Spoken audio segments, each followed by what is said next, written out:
تو طاقت و قوت دے کر کے بٹھایا ہے، پاورفل بنا کر کے بٹھایا ہے۔ حاجی عبدالواحد صاحب کرنل ہیں، ہماری مسجد کے مؤذن ہیں، اولاد نہیں ہے، طرح دینے کی نوبت آ گئی۔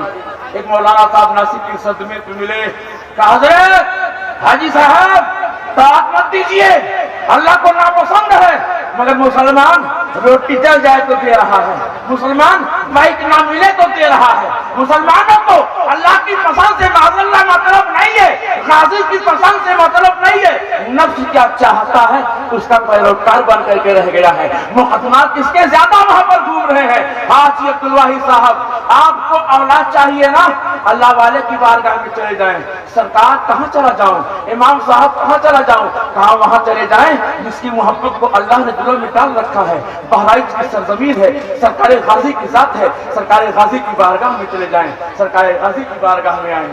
ایک چوکھٹ پر اپنا بیٹھ گئے، دوسرے پر حدیث صاحبہ بیٹھ گئے، ہاتھوں کو اٹھا دیا، سرکار آپ کی بارگاہ میں آئے ہیں، سرکار ایک بیٹا عطا کر دیجئے۔ علامہ عائل صاحب بیٹھے ہیں، ان کے یہاں ان کے عقیدے کی محفل ہونے والی ہے، پوچھئے، یہ اس کے چشمدید گواہ ہے۔ حاجی صاحب نے کہا سرکار آپ کی بارگاہ میں آیا ہوں، لوگ آتے ہیں پاتے ہیں دو آتے ہیں، اے دروازہ بند کرنے والوں تم دروازے بند کرتے رہو، دیواریں کھڑی کرتے رہو، ارے جس کی محبت کو اللہ نے دلوں میں راسخ کر دیا ہے اسے روکنے والے تم کون ہوتے ہو، کبھی روک نہیں سکتے ہو۔ بیٹھے یہاں پر دونوں لوگ بیٹھتے ہیں، ایک نے ایک لڑکا مانگا، ایک نے ایک لڑکا مانگا، اٹھے کانوں میں صدا آئی، جا تیرا بیڑا پار ہو گیا ہے، جا جو مانگا تھا عطا کر دیا گیا ہے۔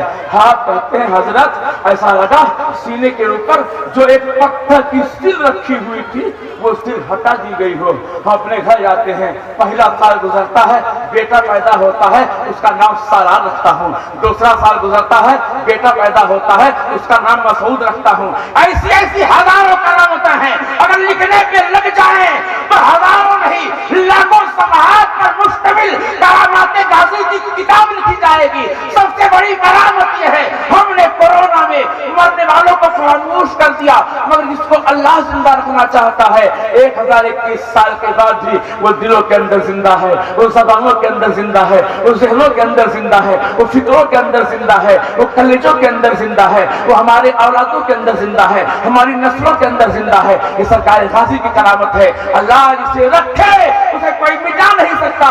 پیغام لے کر کے جاؤ، غازی سے محبت کرتے رہو گے، غازی کے نام پر غریبت دور کرتے رہو گے، غازی کے نام پر بیماروں کی پریشانیاں دور کرتے رہو گے، انصاف کرنا سیکھو، قربانیاں دینا سیکھو، محنت کرنا سیکھو۔ غریبوں کو جس میرے غازی اپنے دروازہ کھول کر کے سینے سے لگاتے ہیں، اپنے پڑوسیوں کو اپنے سینے سے لگا کر کے غازی کے مشن کو عام کرنا سیکھو، اپنے پڑوسیوں کو بھوک کو مٹا کر کے سرکار غازی کے مشن پاک کو عام کرنا سیکھو۔ لنگر کا کھلائی لگتی ہے، کون مالدار ہے، کون امیر ہے، کون غریب ہے، کون فقیر ہے، کون ہندو ہے، کون مسلمان ہے، سب کے ہاتھ پھیلے ہوئے ہیں۔ سرکار غازی عطا کر دیں، سرکار غازی عطا کر دیں، سرکار غازی عطا کر دیں۔ یہ ذمہ داری جو سرکار غازی کا مشن ہے یہ کسی اور کے کاندھوں پر نہیں رکھا گیا ہے، مسلمانوں تمہارے کاندھوں پر رکھا گیا ہے۔ جہاں بیٹھو مشن غازی کو عام کرو، جہاں بیٹھو تعلیمات غازی کو عام کرو، جہاں بیٹھو غازی کے اس پیغام کو عام کرو۔ کسی کو روٹی کھلا دو تو کہہ دو یہ میرے غازی نے کھلایا تھا، غازی کی عطا ہے تو کھلا رہا ہوں۔ بیمار مل جائے دوا کرا دو تو میرے غازی نے شفا خانہ کھول رکھا ہے، میں نے غازی کے نام پر تمہارے علاج کا انتظام کیا ہے۔ سوچا کہ یہ غازی کون ہے تو غازی کا پیغام بھی عام ہوگا، مذہب اسلام کا پیغام بھی عام ہوگا۔ اللہ کے ان نیک بندوں سے محبت کرو، اللہ کی یہی چاہت ہے۔ اللہ ہمیں ان کے نقش قدم پر صحیح وام میں عمل کرنے کی توفیق رفیق عنایت فرمائے۔ وما توفیق الا باللہ۔ السلام علیکم۔ قاری اسرائیل صاحب